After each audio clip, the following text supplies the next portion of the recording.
Olá, pessoal! Vamos falar nessa aula como avaliar a gestão do capital de giro das empresas por meio do balanço patrimonial. Eu vou apresentar para vocês indicadores vinculados à gestão do capital de giro. Temos que lembrar que o capital de giro ele está ligado ao ciclo operacional das empresas e, portanto, se refere ao que classificamos como curto prazo. O planejamento financeiro ele envolve tanto decisões de curto quanto de longo prazo. E nesse caso, nós estamos tratando de um aspecto muito importante relacionado à decisão financeira da empresa de curto prazo. Vimos que o capital de giro é o mesmo que ativo circulante, ou seja, é um recurso que é utilizado para manter a atividade operacional da empresa, como os estoques e as vendas a prazo. Mas o que é capital de giro líquido? Para calcular o capital de giro líquido, basta fazer a diferença entre o ativo circulante e o passivo circulante, identificando as fontes de recurso que financiam o negócio e se a gestão desse capital é feita de maneira sustentável na organização. Você vai entender melhor como identificar as fontes de recurso que financiam o negócio. Observe essas figuras. Temos três situações. Sendo a primeira aquela em que os recursos que a empresa possui para transformar em dinheiro o ativo circulante, ele é exatamente igual às obrigações que ela tem a pagar, o passivo circulante. Nesse caso, o capital de giro líquido ele é igual a zero. Temos também uma outra situação em que o capital de giro líquido ele é positivo e também uma outra com o capital de giro líquido negativo. Aqui nós temos o capital de giro líquido positivo. Vamos pensar que cada parte da nossa figura representa o dinheiro existente em cada grupo de conta dessa empresa. Verifique que a área do ativo circulante ela é maior que a área do passivo circulante. Isso indica que a empresa tem mais valores que podem ser transformados rapidamente em dinheiro do que contas a pagar no curto prazo.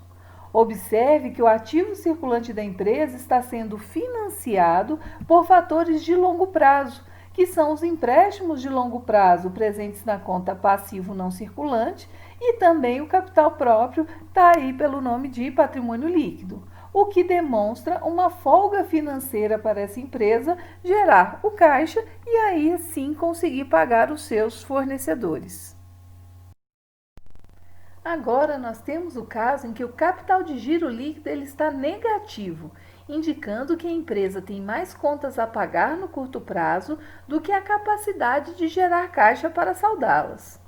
O ativo circulante é menor que o passivo circulante. Essa empresa está usando recursos de curto prazo para financiar seus investimentos de longo prazo. Mas como fica a sustentabilidade financeira dessa empresa no longo prazo? Como a empresa vai conseguir pagar os seus credores? Fica a dica: investimentos de longo prazo, como imobilizado, por exemplo, demoram para oferecer o retorno desejado. Assim, esses elementos devem sempre ser financiados com recursos de longo prazo. O capital de giro líquido também pode ser calculado considerando os grupos de contas de longo prazo da empresa. Nesse caso, é preciso somar as fontes de recurso de longo prazo da empresa, passivo não circulante mais patrimônio líquido, e retirar as aplicações de recursos de longo prazo, representadas pela conta ativo não circulante. Aqui o conceito é que o capital de giro líquido é o capital de longo prazo que sobrou após a empresa ter feito todas as aplicações de recursos permanentes. O resultado deve ser o mesmo para as duas formas de se calcular o capital de giro líquido. Pessoal, sobre o que eu expliquei para vocês até agora, eu preciso fazer algumas considerações. Uma análise, para que ela seja válida, para que ela seja útil, ela nunca deve ser feita de maneira superficial. É preciso conhecer a realidade da empresa, o setor e o cenário econômico. Eu havia dito para vocês que capital de giro líquido positivo é o que reduz o risco da empresa, o que demonstra a boa gestão dos recursos de curto prazo. No entanto, essa análise não é verdade em algumas situações. Por exemplo, quando a empresa ela enfrenta, né, a redução das vendas e o ativo circulante está alto por causa do aumento dos estoques que foram se acumulando ao longo do tempo por falta de consumidores. Nesse caso, o ativo circulante ele é elevado, mas não porque a empresa tem uma capacidade maior de tornar esse recurso em dinheiro. Esse estoque ele está parado. Então, como a demanda está ruim, o mercado está ruim, essa empresa não vai ter facilidade em transformar esses recursos em dinheiro e conseguir saldar seus compromissos. Então, nesse caso, o capital de giro líquido positivo não vai ser algo bom, não vai ser algo positivo em função deste contexto.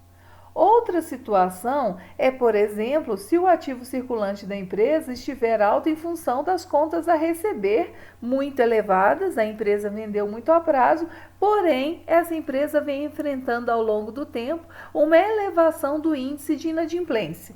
Então, a dificuldade, o risco também nesse caso de a empresa não conseguir transformar, né, esse ativo de curto prazo em dinheiro. Por fim, é preciso considerar o setor que a empresa está inserido, né? Se é um setor que a empresa tem um giro rápido do estoque, se ela vende, por exemplo, mais à vista do que a prazo, tem situações em que ter um capital de giro líquido não é algo ruim. Nessas condições, baixo estoque, vendas mais à vista, o ativo circulante ele vai ser menor do que o passivo circulante em alguns casos. Então, essas regras, né, que eu apresentei para vocês, né, sobre quando é melhor, quando é pior, elas são uma generalização. Obviamente, você precisa considerar os casos específicos de cada empresa. Tem mais coisa por aí para nós aprendermos sobre o capital de giro, né? Até a próxima aula conversamos mais sobre o assunto.